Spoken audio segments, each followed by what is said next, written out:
বিয়ে করেছেন বৈষম্য বিরোধী ছাত্র আন্দোলনের অন্যতম সমন্বয়ক ও জাতীয় নাগরিক কমিটির মুখ্য সংগঠক সার্জিস আলম। তবে তিনি কোথায় বিয়ে করেছেন প্রথমে তা জানা না গেলেও তিনি বরগুনায় বিয়ে করেছেন, এমন পোস্ট ছড়িয়ে পড়েছে সামাজিক যোগাযোগ মাধ্যম ফেসবুকে। এবার বিয়ে নিয়ে নিজেই মুখ খুলেছেন সার্জিস আলম। শনিবার 1 ফেব্রুয়ারি রাতে নিজের ভেরিফাইড ফেসবুক পেজে সার্জিস আলম বিয়ে করেছেন জানিয়ে পোস্ট করেন। তিনি লিখেছেন, আলহামদুলিল্লাহ, নিশ্চয়ই আল্লাহ সর্বোত্তম পরিকল্পনাকারী। শুক্রবার আমি বিবাহ বন্ধনে আবদ্ধ হয়েছি। দুই পরিবারের উপস্থিতিতে মসজিদে বাদ আসর ছোট পরিসরে এই বিবাহ সম্পূর্ণ হয়। সবার কাছে দোয়া চেয়ে সার্জিস আরও লিখেন, যারা বিভিন্ন মাধ্যমে আমাকে শুভেচ্ছা জানিয়েছেন, দোয়া করেছেন, আপনাদের আমাদের প্রতি কৃতজ্ঞতা।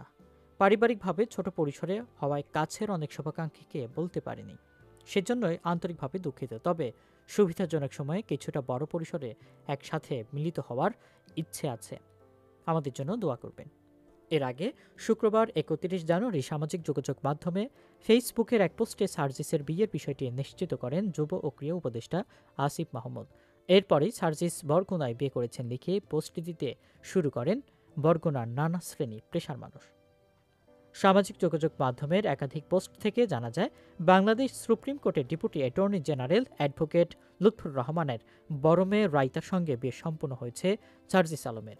রাইতা একজন কোরআনে হাফেজা। লুৎফুর রহমান ঢাকা বিশ্ববিদ্যালয়ের আইন বিভাগের প্রাক্তন ছাত্র।